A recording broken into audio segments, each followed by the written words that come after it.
I was 23 and thinking about having sex with women. One particular woman, my best friend. She was a singer and very intense. When she looked at me, I felt like I was spinning in hot circles of longing and desire, fear and confusion. And she was pulling out certain threads, drawing them in with her deep eyes. Or to say it the way I first wrote it, I was on fire. I read Jeanette Winterson.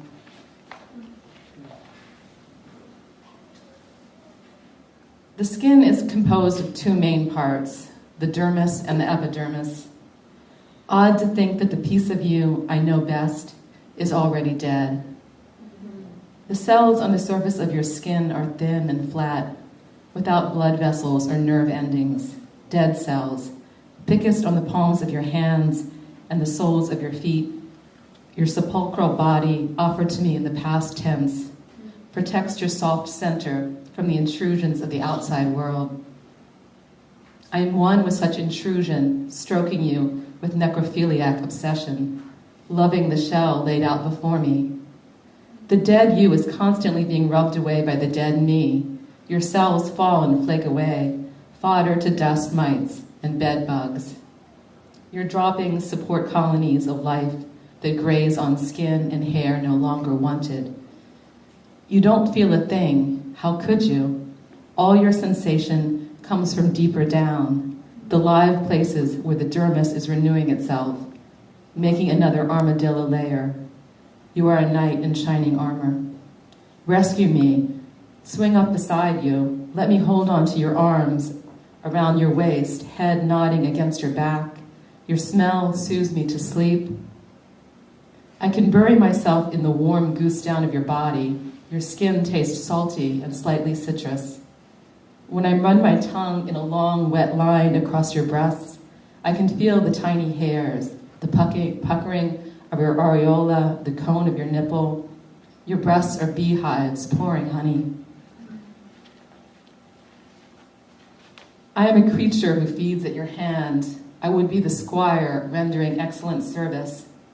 Rest now. Let me unlace your boots, massage your feet where the skin is calloused and sore. There is nothing distasteful about you to me. Not sweat, not grime, not disease and its dull markings. Put your foot in my lap and I will cut your nails and ease the tightness of a long day. It has been a long day for you to find me. You are bruised all over. Burst figs are the livid purple of your skin. The leukemic body hurts easily. I could not be rough with you now, making you cry out with pleasure, close to pain. We've bruised each other, broken the capillaries, shot with blood. Tubes, hair thin, intervening between arteries and veins. Those ramified blood vessels that write the body's longings.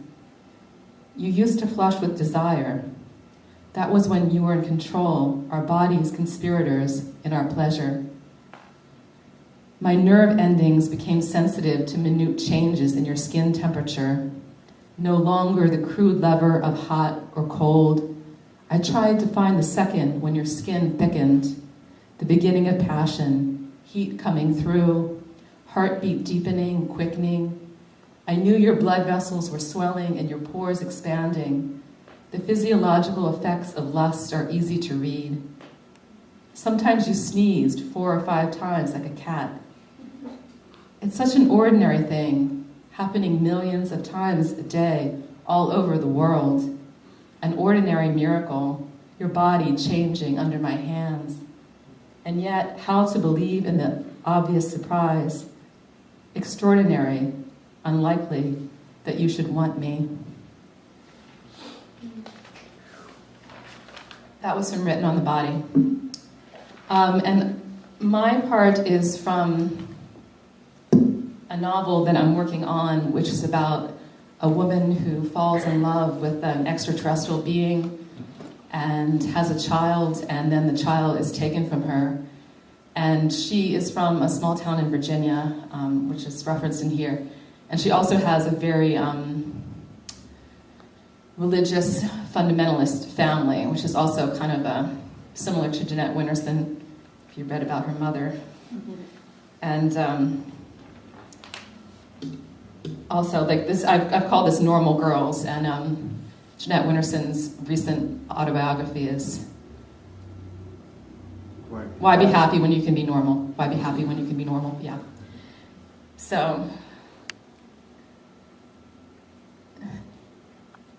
you came for me because I was lonely. Not lonely like the other girls looking for a boyfriend, but lonely like someone who knows they aren't really from this planet, that all of the rules here don't make sense. Lonely for something that could topple economics and religion and change the strange games that we play with people in this way of hiding everything important. I had friends, I had boyfriends, but I was lonely in this other way, like morning sickness without a baby.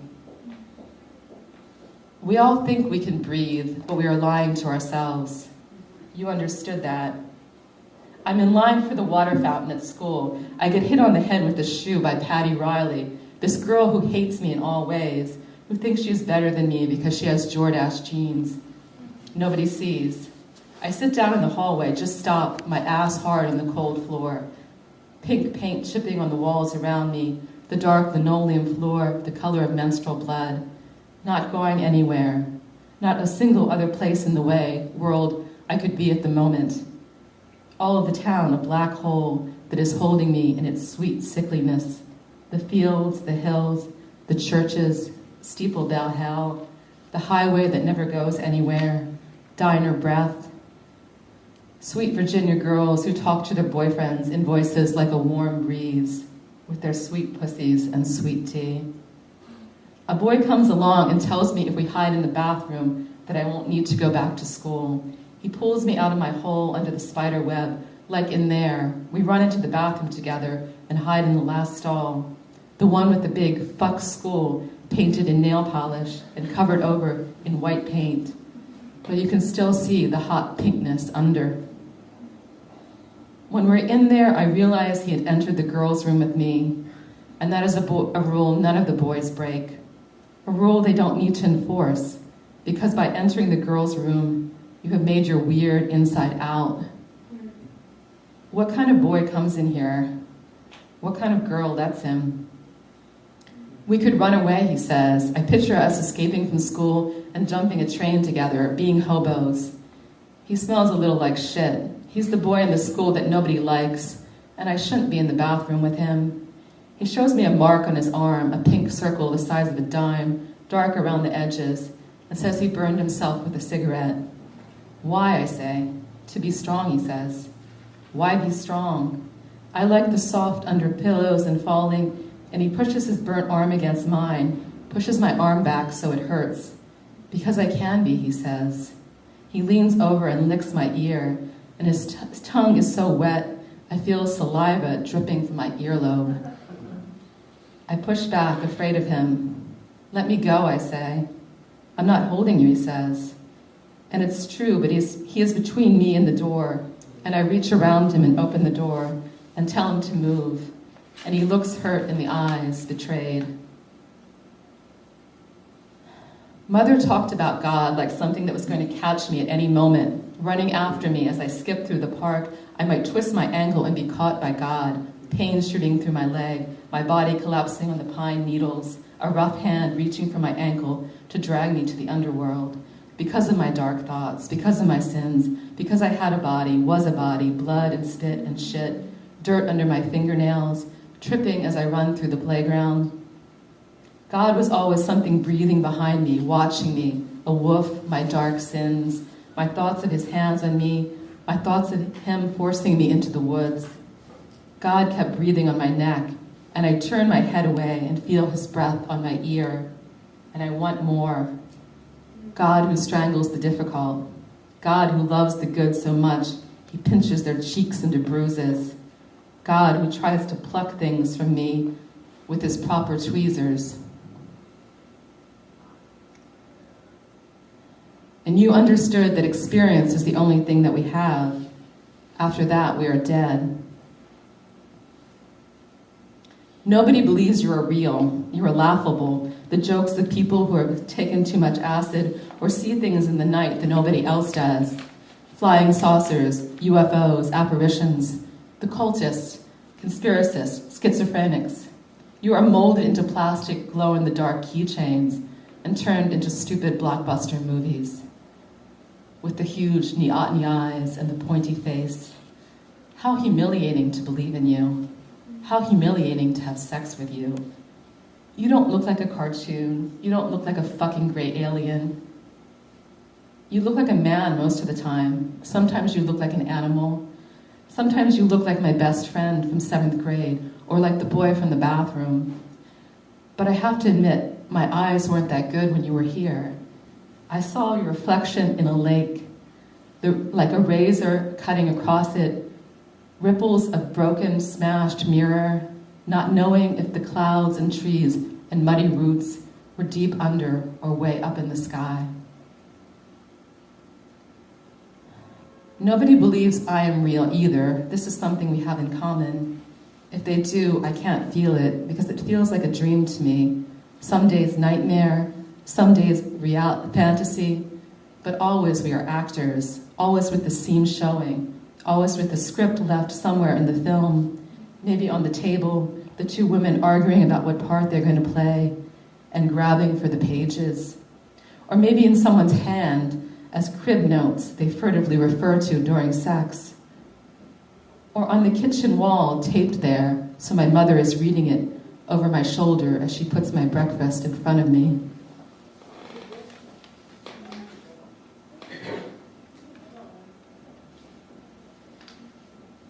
When you finally come and make contact, then everyone can see that you are real. Then all of these crazies will be seen as sane, and things will be flipped around, like Carnival. The rich become poor, the sane crazy, the slave master, the man who is ranting about ghouls we can't see on the 9 bus, and the man in Hardee's who has seen Bigfoot, and the woman who talks to angels will be listened to. Touch my skin, prick me with a knife, see if I really bleed. I would be surprised if anything happened that would convince you of my reality. We stayed in bed most of the time. I hid things under the bed, like notes to myself and Slim Jims. I rubbed my face over your body, and my eyelashes touched your skin. My eyelashes touched the fat on your belly, the moles, the follicles of hair. My eyelashes touched the hair on your balls, the inside of your mouth open, and the pink membrane of your gums like a slippery boat. You fucked me and I wasn't there. We ate pancakes. I needed to convince you of nothing. You knew that I wasn't real and loved me anyway. When we need to be convinced, it's too late. You know I go through all of my days, all of my nights, thinking I'm not real, that I long for something to make me real. But it was okay with you. I knew that what we can't see, what we can't taste, what we can't touch, these are the real things.